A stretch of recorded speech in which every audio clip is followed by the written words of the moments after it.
All right, NXT. Now, I want to talk briefly about Raw. I did see it afterward because I didn't want to see it during the show. Well, technically I did see most of it, and then I saw the rest of it the next day, which is today. And I'm going to tell you this. It was good. I'm not going to tell you the show wasn't good. CM Punk with Seth was good. There was no Drew. But now, like I said, at Money in the Bank, we don't know where they're going to go between Drew, Seth, and CM Punk. They're going to do something with all three of them. We know that. Then Mommy came back. Yeah. Big question where they're going to go with her. Liv Morgan, is she going to be dealing with Dom more? Which I do believe, and this is me, I believe Liv is still just using Dom. She's not interested in him. She's just screwing with Dom to piss off Rhea so she'll never win. The revenge tour is not meant to be in love with someone. The revenge tour is to get revenge and to screw over everything that got you screwed. So, Mommy had her Latino heat. She's taking away Latino heat, and eventually she'll probably dump Latino heat and see his heart broken and see that Rhea doesn't want him, and that will give her even more joy. That is what I believe Liv wants. We don't know still what's going on with Kobe Kingston, and definitely don't know what's going on with Xavier Woods. Will he turn or not? Which, if they actually did do it, would be interesting. And what's going on with Bo and his Wyatt 6? Question's going to be very interesting where they're going to go with that. And it's still a lot to go through. Now, here's where things are going to go off the rails when we talk about NXT. I'm going to talk about this right now, at least in part. We have 3 TNA wrestlers showing up on NXT. And I will be talking about them. But again, I'm going to say part of this. It's worrying. Worrisome. Well, what is the right word to say? Concerning. I'm saying it again. Concerning. You won't listen to me because you've already made your preconceived notions. But I am going to be honest here. There are a lot of questions that is still very worrisome. That's what I was looking for. Now, I will elaborate more at the end of this review if I don't forget. Because I have a tendency, because there's so much to try and fit in, I always forget something. Or I leave it because legitimately I want to see it develop. Opening. Let's put it like this. Ethan Page opening the show was fine. Seeing him ham it up as the true ego of now NXT is fine. I didn't have a problem with it. I didn't hate it. I felt it was done pretty well. Mensa was not out there, but he did talk to Ava later. Now, the opening of seeing Petrovic and... Actually, I don't know where this goes, to be honest, because when we see Petrovic and Aviana Grace, it does lead into Fallon Henry being more involved with... They're going to have to give their new group a name eventually. It's obvious JC James is the boss of the group, and you do have a little bit of Fallon falling in line, at least to a certain extent, and Jasmine being the follower of JC James. But they got to come up with a name. It's got to happen soon, because seeing these 3 together does not feel right unless we have them as a name and a faction. That's how it feels. So when they're going to do it, I don't know. And I have no idea what the name is. But I'm hoping they're not going to use the name that Mandy Rose had created with you know who. Now, Heritage Cup. We got the Dawn versus Alexis King. It went up to 4 matches. Well, 4 rounds actually, more than matches. Alexis did pretty well in the 3rd round. Dawn got the 2nd round. And then Dawn got the 4th round. But the question now is this. The Heritage Cup has given something to the Dawn. But the Dawn needs more credible... He needs more credible opponents. We need a lot more. And the question is going to be who's going to be next. Because he's not doing any major storylines. And all he's got is the Heritage Cup to work with. And sooner or later, the Heritage Cup will not be enough if you don't throw stories with it. having matches for the Heritage Cup will not get him over more. The Heritage Cup is to be like a stopgap until you can give him more of a substantial story or gimmick or whatever you need. If you think he doesn't need one, you're wrong, because he does. He's already very well over and established, but he's got to be more than just that. Now, next, we had Gallus versus Tyson and, what was the guy's name? Repsy? I think Repsy. Those are the two new guys that came in that look like Out the Mud. That's what I refer to them, Out the Mud Light. Because they're almost dressing exactly like Out the Mud used to look. They have pretty much the same type of personalities Out the Mud had in the beginning. So they feel like Out the Mud Light. That's what they feel like right now. They got no character. They really don't have no style. They're basically copying what Out the Mud did. And they don't really feel like anything. Did they win their match? Of course not. This is like the second or third match they had done on the NXT main roster. So Gallus whooped their ass. I'm not surprised. Now, a question for me is, where are they going with Izzy Dane? And even more, where are they going with Thea Hale? And I don't know. Thea had a lot of development. Not everyone's going to agree to it, but she did develop very well, going from the little girl that actually wanted to be a grown-ass woman and now went back to chase you and has become more mature. The question is, where they're going to go with her next. Will she go up against Roxanne Perez? That's going to be a big question. She may be developed enough that she could be the one to go after Roxanne next. And I'm hoping they do, because legitimately Roxanne needs someone to work with. But at this point, when we have the match and we see Thea wins, Tatum Paxley interferes. Tatum Paxley now was bothering Izzy Dane. And then after that, we get her in the back with a doll in her hand, talking to it like saying, oh, you are like the girls back in high school. And it's kind of sad to see Tatum Paxley having to refer to high school. She was the crazy woman.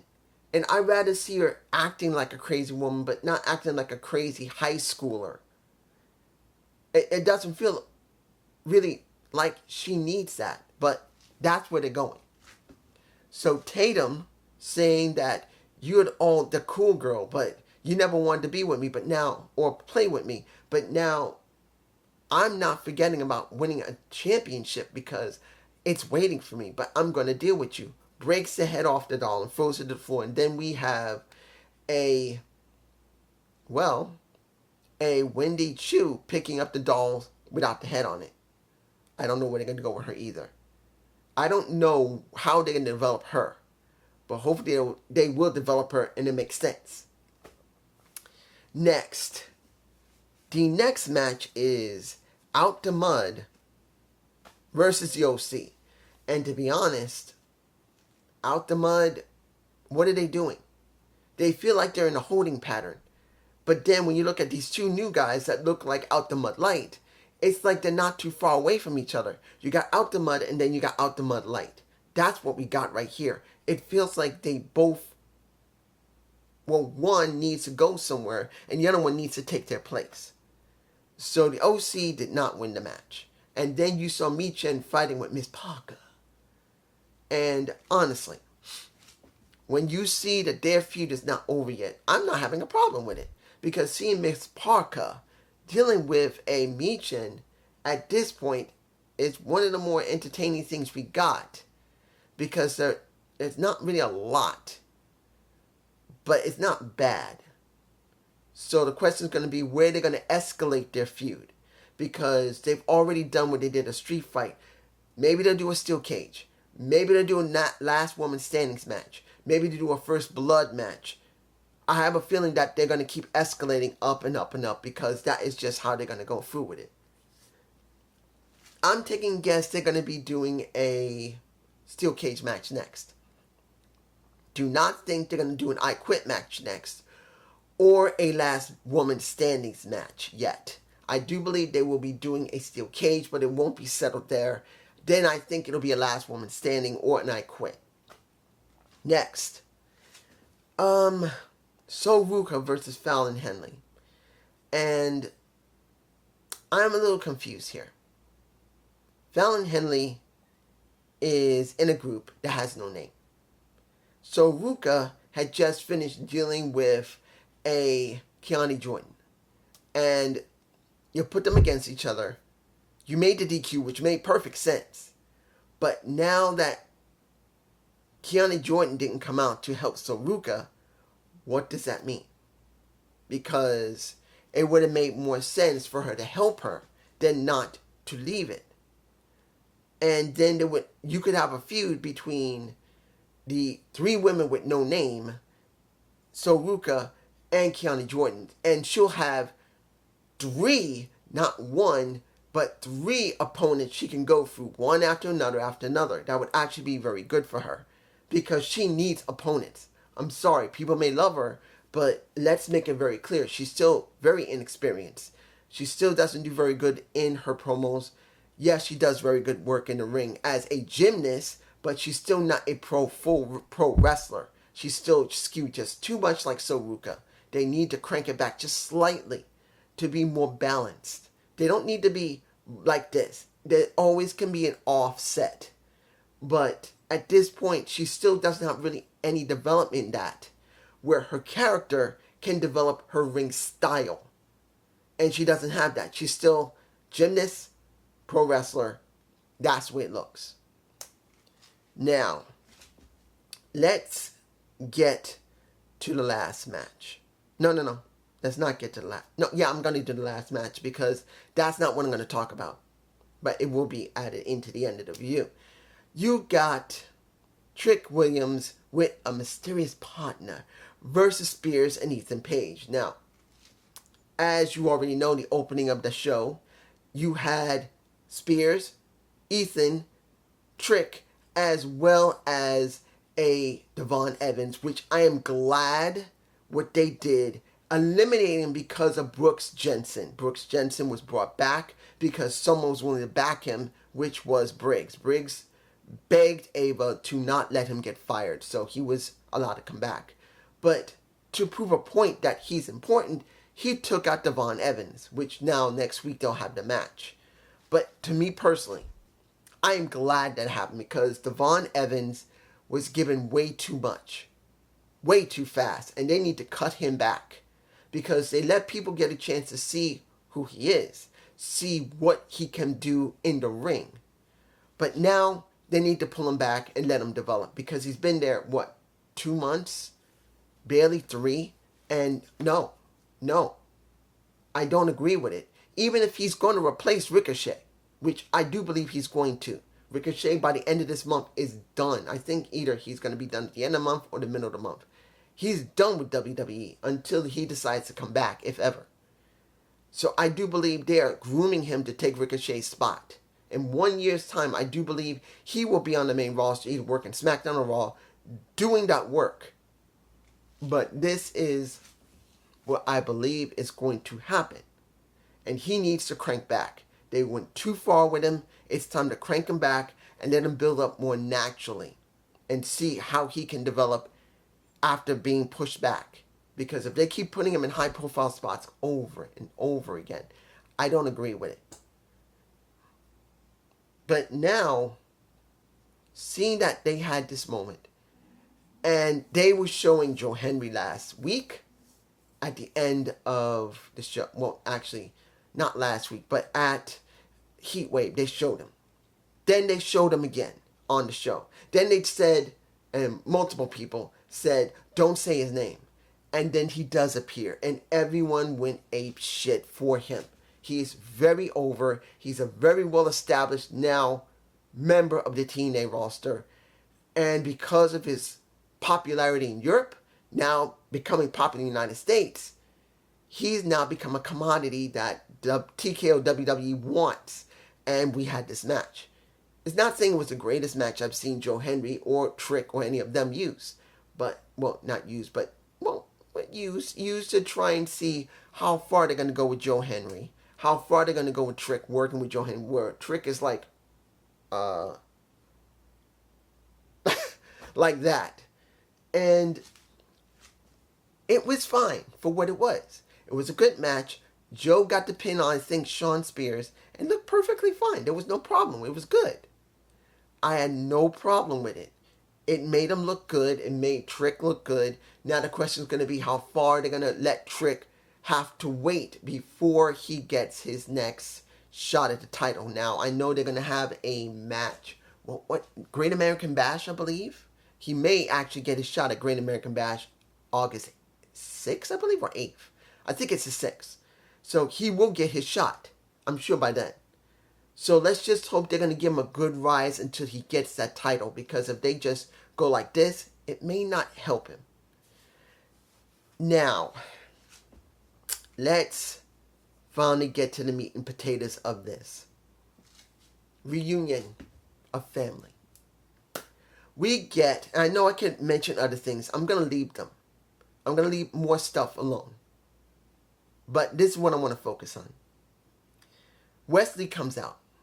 Wesley makes it very clear that he is so frustrated that he didn't win. Roughly speaking, he didn't say frustration, but he said the major motivation for me to come back after I had my surgery was to beat the unbeatable. Not just to get my title, but to beat Umafemi. That is what I cared about. That is what I want. That is what I needed. I wanted to raise my hand and have that damn title, but I didn't get it. And everyone's saying, please don't go. And I'm thinking, okay, maybe they're going to put him on the main roster now. He didn't get that. We got the Rascals showing up. And believe me, I was happy. I'm still happy. Seeing Trey and Wentz with the boy, trust me, I've never hated the Rascals. I just believe they deserved more when they were in Impact Wrestling. They could have been given more development, but they never did give them that next level of development. They gave them something to work with, mostly comedic work, but they were all three great wrestlers that deserved a little bit more than what the company was giving them.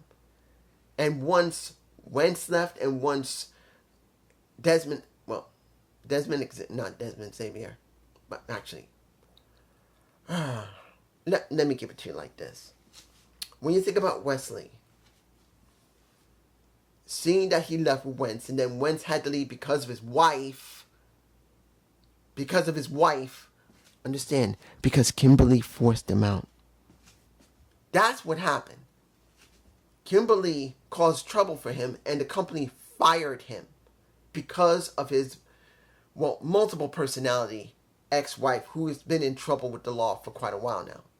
On and off, from what I understand. She did have to go to court because of something she did a while ago, and I do believe it's been settled now, but I also think she got in trouble again.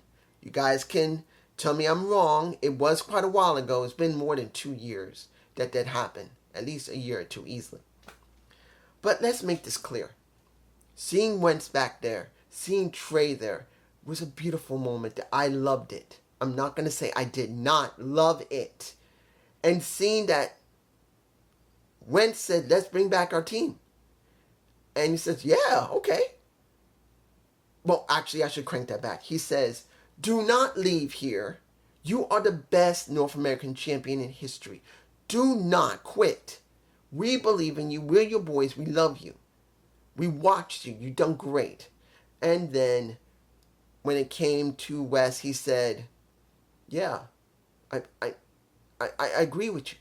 I agree. I've been watching you. You done great. I'm proud of both of you when you've gone. Which he knows they've been heelish, but they still been doing good. But you can see that the Rascals are good guys here. They're not acting like bad guys normally, like when they're over in TNA. Here they're actually faces instead of being heels. And now they're going to have a match next week dealing with Gallus, of all people. Fine. People are going to see what TNA has to offer when it comes to their wrestlers. That's great. And I'm not going to tell you that I'm not going to be glad to see it. But now we need to get to the meat and potatoes of this, like I said in the beginning of this video. Guys, no matter what you say to me, you cannot prove anything until it's over. Because let's make this clear. We just sent 3 as a I review TNA. I can say this. I've seen the product since 2010. I've been watching it 14 freaking years. When it was TNA to Impact, back to TNA, and well, actually, I take that back. TNA to Impact, and then Global Force Wrestling Impact, then back to Impact, and now back to TNA. I've been watching it 14 years. I've been reviewing it for 14 years. Straight. Very rarely have I missed any shows. Very rare. I'm one of the most consistent people who have been doing it. I'm not saying the greatest. I've just been very consistent. But we are talking about 3 members of their roster that are very well established, very famous. Trey is famous, Wentz is famous, and who is very over is Joe Henry. We just sent 3 of them over there. 3. What are we going to get for TNA? And if anybody says, we had Charlie Dempsey, what's your problem? Charlie Dempsey is not that important. He's not, because of the storyline he was in. Acting like he's trying to be a paisano. No. I'm sorry. And if anybody, and I know the one who said it last time, he was a NXT UK champion. Means shit. NXT UK has been debunked for years. You saying that means nothing. And that's not to be disrespectful. It doesn't mean anything. If I said it, it would mean the same thing. Nothing. What are we getting for TNA? We got Tatum Paxley, who now is not doing anything with TNA. She's now working with Izzy Dane. We just threw Wentz, Trey, and Joe Henry. What did we get in exchange for 3 of our people from TNA over to NXT? Charlie Dempsey. And it doesn't matter that his dad is William Regal. If William Regal had come with him, that would have been something very substantial. Very important. So don't tell me anything. If Charlie Dempsey showed up with William Regal over there and had talked about it in the back, that would have been substantial, because he's been, and this is William Regal, he's been in WWE, now TKO WWE, he was in AEW, and then he shows up on TNA. That would have been something so substantial. That would have really made something interesting. Him managing his son in TNA, that'll actually be something good for both of them. But no, we just got Charlie coming out, knocking Leon Slater as well as his opponent. So that is it. We need a fair crossover. We just sent 3 people this time. The last time we sent 2 people. What did we get so far? We got 5 people sent over to NXT and their PLE, and we only got 2 people on this side. 2. And one of them, she doesn't seem to be going back for the women. For the knockouts. I would have thought maybe Tatum would go back again and deal with a Gazelle Shaw, deal with a Marsha Slamovich, deal with a Alicia Edwards, deal with what? Tasha Steelz. Where Xia Brookside, one of Spitfire. No, one match, she's gone. She's not going back. Now we get Charlie Dempsey. Yes, we're going to have something with Charlie Dempsey's with the Rascals, because hopefully Wentz, Trey, and Wes may show up on TNA TV this coming week. We don't know yet. But it may just be Wentz and Trey dealing with him in TNA. Where is the fairness here, guys? Where? We sent them proper, important wrestlers from TNA, and we got very small wrestlers. Everybody says, well, you got to understand, TNA is a very, it's only going to get what is on NXT. And they're not really substantial. They don't have, yeah, bull fucking shit. They can send anybody they want from the main roster down to NXT, and they can cross over that way. Look what we got. We got now Cedric Alexander is shown up. Adonis, who is from Hit Row, has now shown up on NXT. Are they going to send them over there? Maybe. We thought Brooks Jensen was going to show up on TNA. He isn't. They didn't even send him over there. Unless he shows up this Thursday. And he is going to do something there. They just made him act like that just to get some interest for NXT. This is not looking good. In my perspective, and I'm going to keep saying it, if NXT is getting the lion's share of the crossover, what does that give TNA? The only thing they care about is just being connected to TKO WWE. And if that's all they care about, does that really mean they're going to gain anything? Does that mean the wrestlers in TNA are going to gain something for TNA? Or is this going to be the wrestlers from TNA going to be more important in TKO WWE so they can cross over there? And then, bye-bye TNA, hello NXT, and TKO WWE. Think about that for a minute before you say anything. Because I know you won't listen. And I will tell you, think about what I just said. I'll probably leave that in the comments. I know some people are going to leave me some long talk saying you don't understand. I'm going to say, think about what I said.